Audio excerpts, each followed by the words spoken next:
Hi, it's Jennifer at Jennifer at Home, and I'm so happy you're here today to make the easiest ever buttercream frosting.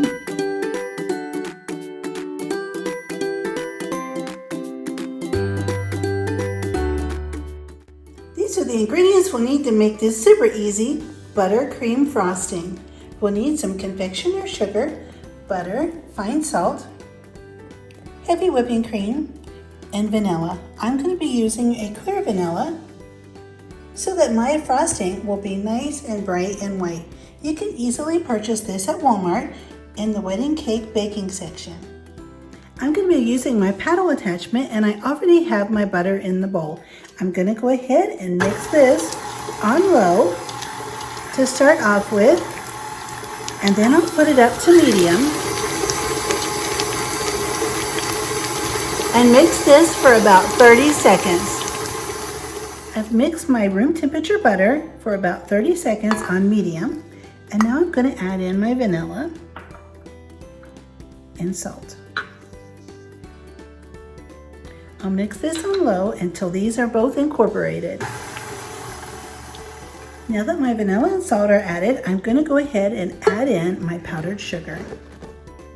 I'm going to add it in 2 batches. That's the first batch, and I'm just going to put it on low until it's incorporated. Make sure you stop and scrape down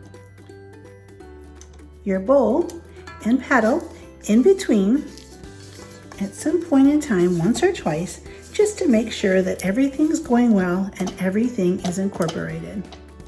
Now that the first half of our confectioner sugar is mixed in, we're going to put our mixer on low and add in our heavy whipping cream.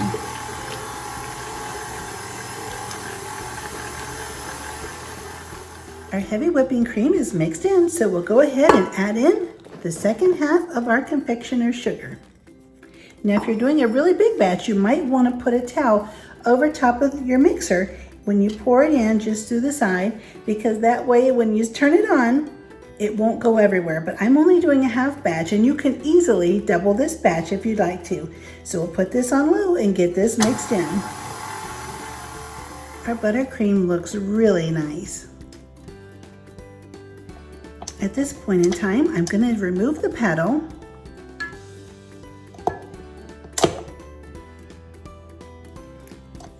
and then I'm going to mix this by hand just to get the air out.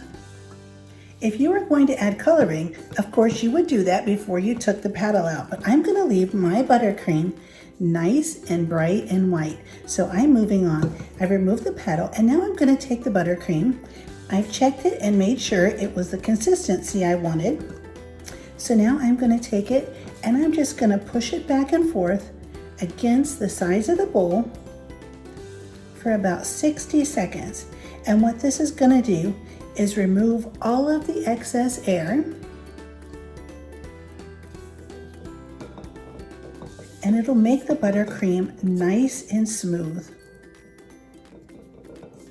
And I'll just continue doing this until it is very, very smooth in texture. And this will also make it easier to spread onto the cake as well. All of the air will be out, well, as much as I can get out of it, and it'll spread much nicer. Now, of course, when you finalize your buttercream, if you realize that it's too thick, you can always add a little bit of cream, a tiny bit at a time. You don't want to add too much. However, if you do, you can always go back and add in some more confectioner sugar. I can see that this is really nice and smooth. I'm very happy with it. This is my favorite recipe. I've tried many, but this is my very favorite recipe for buttercream frosting. And another good way to check as well is to put your spatula in right into the middle and see how it comes out. To see if your buttercream is a really nice working consistency, put your spatula right down into the middle and wiggle it around a little bit. Then we'll pull it out and see what it looks like on the tip. As you can see here, the icing on the spatula on the end tips slightly forward when you pull it out. The cake's all done and I'll get it into the refrigerator.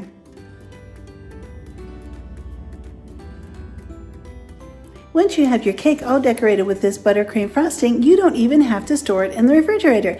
You can keep it out at room temperature as long as it's in an airtight container. And the same as if you have any extra icing, you can cover it and keep it in the refrigerator, the freezer, or on the countertop in an airtight container. I hope you give this frosting a try and realize just how easy and just how delicious it is. I know my husband will absolutely love it on his birthday cake. I would love for you to subscribe if you haven't already, and be sure to click the notification bell. And don't forget to hit the thumbs up button, and I'll see you next time.